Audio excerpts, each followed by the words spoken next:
You awaken in a small dark room lying on a cold, checkered floor with your back against a wall, feeling like hell. Your mouth tastes like copper, and there's nothing to hear but the low buzz of a metal fan. Your memory is foggy and your head throbs. You know where you are, Freddy Fazbear's Pizza.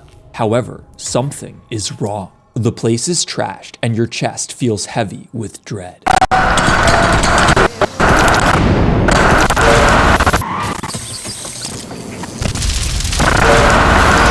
William Afton was a strange child. Unlike most of the other kids in the neighborhood, William preferred to keep to himself, spending most of his time alone in his room, playing with toys. You see, the young Afton's living situation was unfortunate. His father had a severe drinking problem and often took out his frustrations on the boy, which only exacerbated his antisocial behavior. However, one day, William Afton made a bizarre discovery.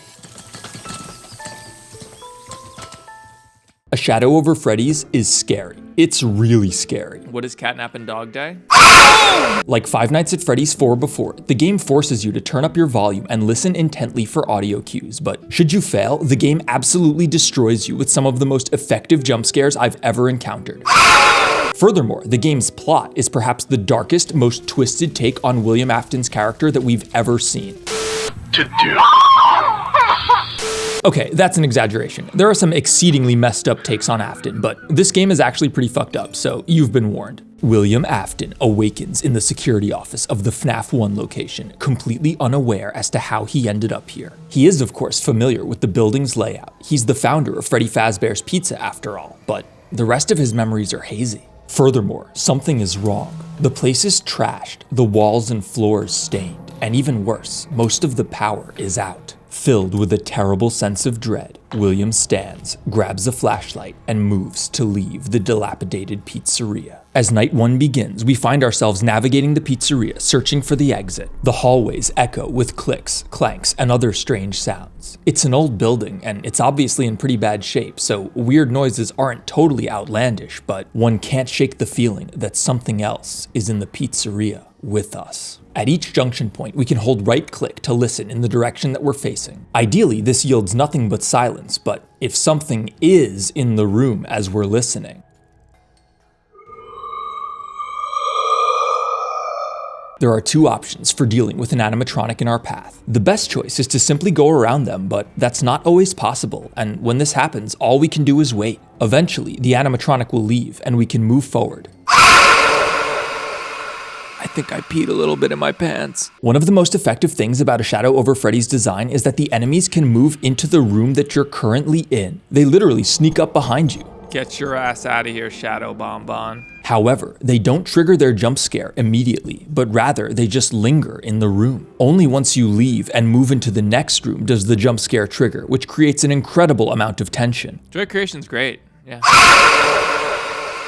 It's Five Nights at Freddy's, of course. What, you didn't think there were gonna be no jump scares? Confused and afraid, William Afton does the only sensible thing in such a situation. He tries to leave. However, when he reaches the exit, he encounters a strange, featureless figure that seems to pull him to safety. Somehow, Afton is able to sense that this entity is the key to recovering his lost memories.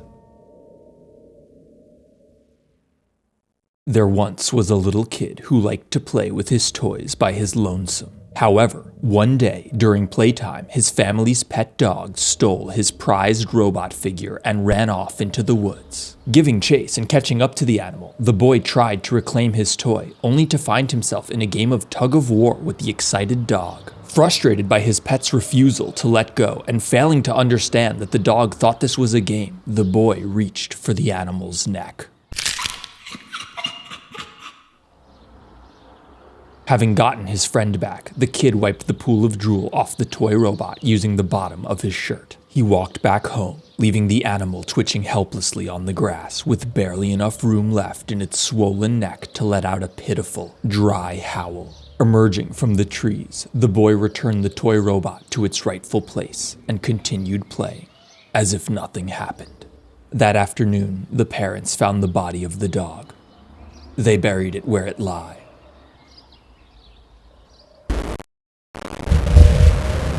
Having recovered this strange memory of a boy murdering his own pet, William Afton once again awakens in the pizzeria's security office, but this time, In the distance, he hears a sound.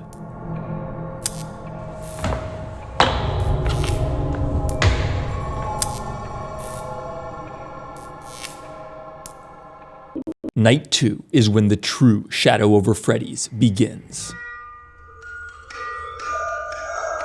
Nope. I heard you, bitch. Like the prior night, we must once again traverse the darkened pizzeria, but this time our destination is the source of the strange music box, which once again leverages the game's audio-based mechanics. As we get closer to the music, it naturally becomes louder, and upon reaching the source of the sound,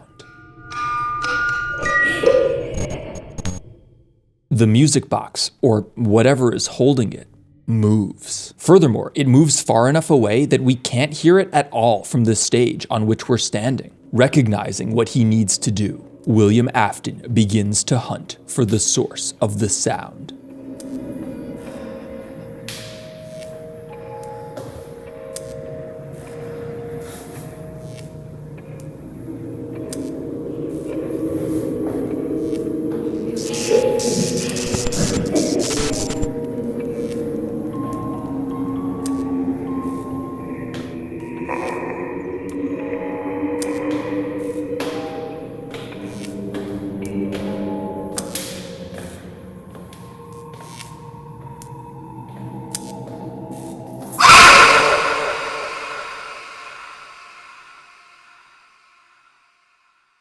After spending hours trying and failing to chase down the source of the music, William Afton eventually corners it in the restaurant's parts and service room. Oh!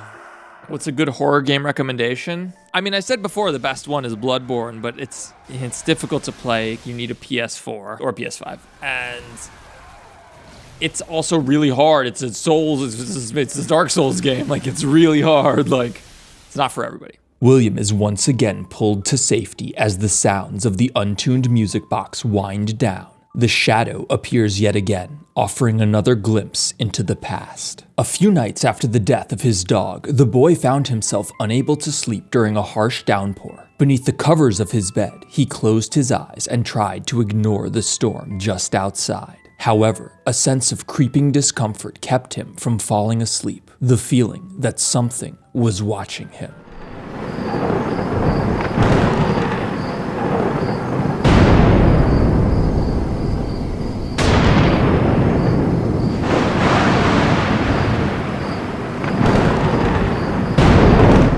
Behind the glass, he could see it, the silhouette of an animal, darker than the night around it and devoid of color, even when light struck its frame.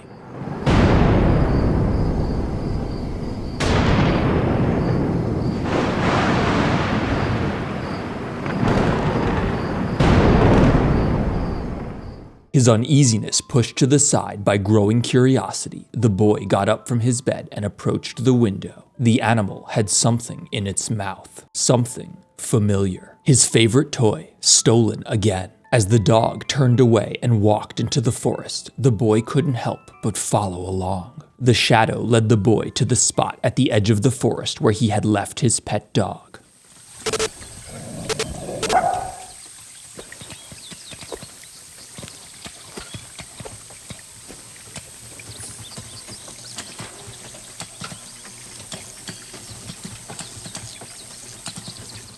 Standing before the grave, the animal was nowhere to be found. In its stead, the twice-stolen robot now lay atop the muddy mount. But this time, it was moving, its tiny plastic arms flailing violently from side to side, its head rotating in place. Unprompted by any outside influence, a spark of life was trapped in the tiny vessel.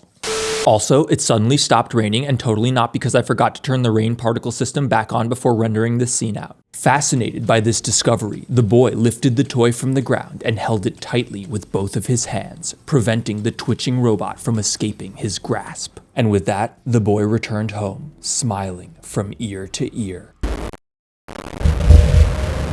Having murdered his own dog and then trapping its soul inside of a toy robot which he then proceeded to torture, Afton obviously hated puppies and kittens and wasn't subscribed to Theft King. Subscribe to Theft King, unless you hate puppies and kittens. or raccoons. Subscribe to Theft King unless you hate raccoons. On the next night, we're tasked with entering the FNAF 1 location's most mysterious room, the kitchen. In Five Nights at Freddy's, the kitchen camera is out, so we never get to see what it looks like or what Chica is doing in there. However, upon reaching the door, we find that it's locked, but fortunately, the key is hidden in the nearby break room, and from there, it's a simple walk back to the kitchen. Bitch!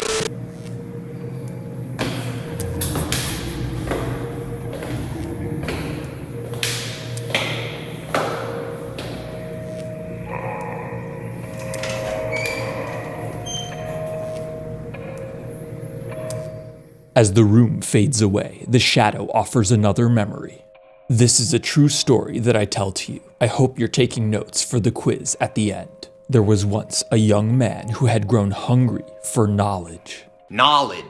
Growing into adolescence, he had isolated himself from his family, focusing instead on his passion for the unknown, the spiritual, the place of mystery he had come to know years ago. In a box under his bed, he hid his secret away from all others, his living plastic friend, still thrashing and writhing inside. Every night, he observed his movements intently.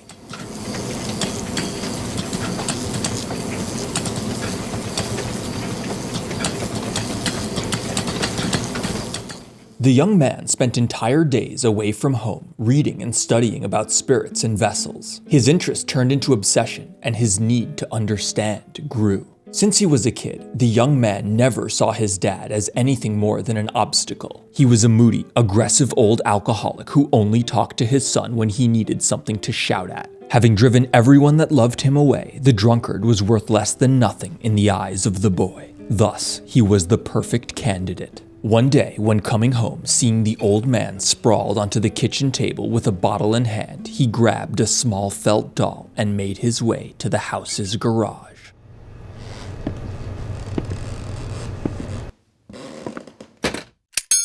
After a few hours, the deed was done. The boy watched his oblivious father drive away, unaware that his son had tampered with the vehicle.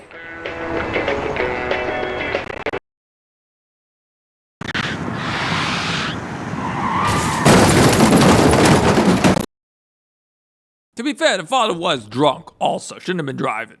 After the accident, the boy recovered the doll he planted below the seat and returned home. Placing it on his desk, he watched it closely for that same spark that remained inside his robotic friend.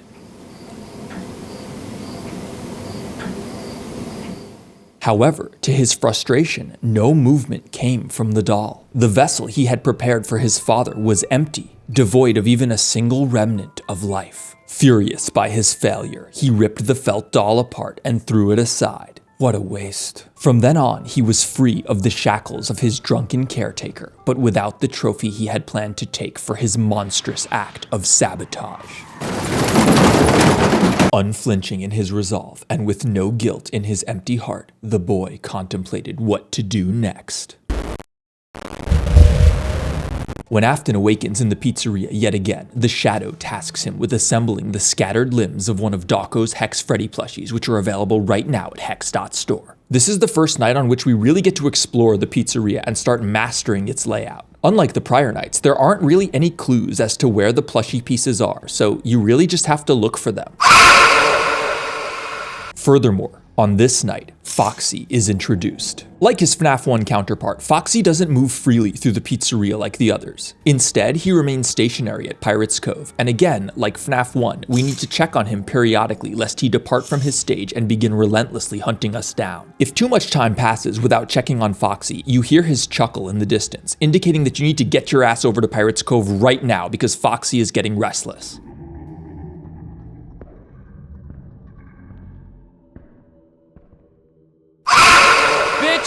You were not there!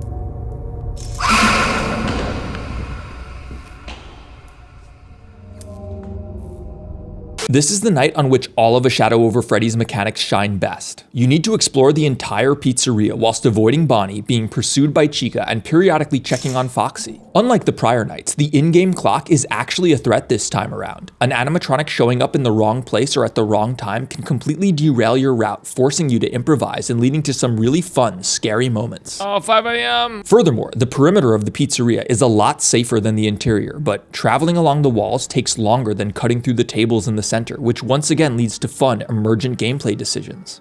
What even happens at 6 a.m. We're done.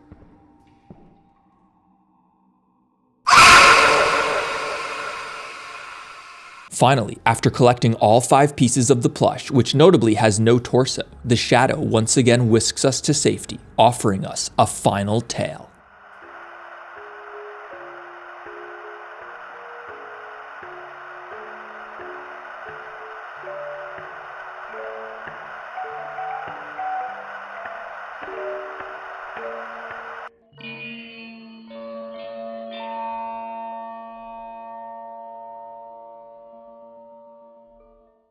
There was once a sick, twisted monster who stalked its victims from the shadows. Its heart long gone from its body, this putrid, parasitic individual lived for the hunt, to capture and corrupt the weak, all for the sake of satisfying its disgusting pleasures.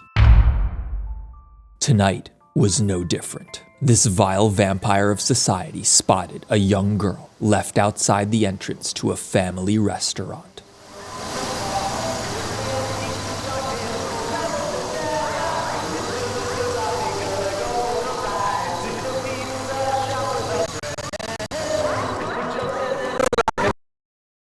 You left that innocent little girl in that alley to die a cold, lonesome death. Your hands were tinted red with her blood, colorless in your empty eyes, and you felt nothing but satisfaction from taking her life.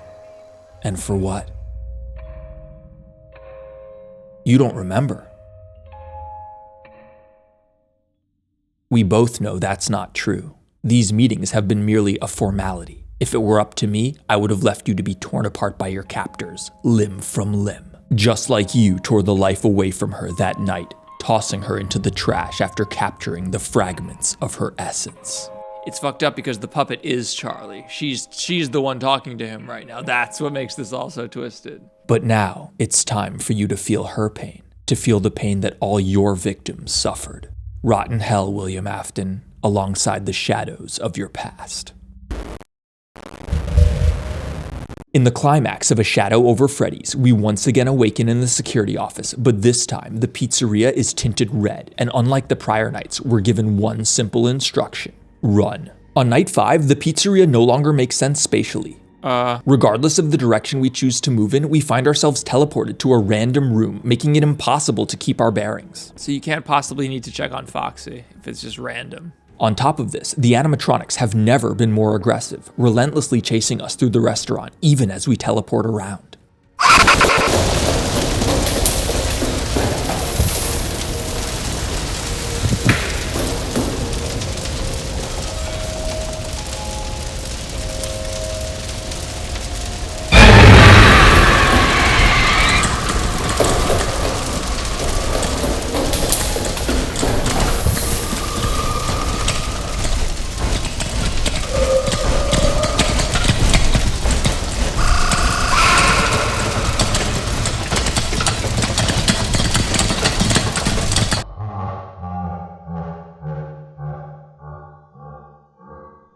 Finally, after running from the animatronics all night, we find ourselves sitting before the one piece of the Freddy plush that we never found: the torso.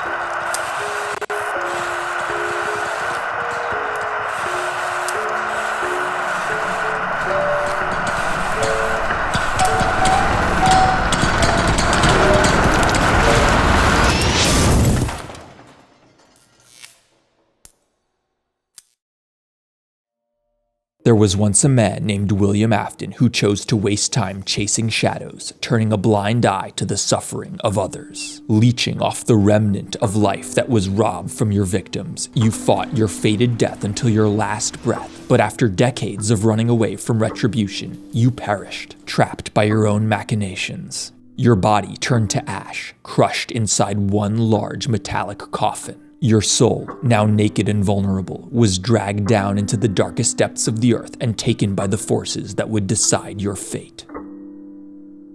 And their judgment was clear. This place was born from that judgment. This colorless replica, a reflection of where your life should have first ended, populated by the shadows of your past. This is your punishment, an endless night trapped within the abandoned confines of the dream you turned into a nightmare. Inside the place of joy you poisoned with your selfish desires.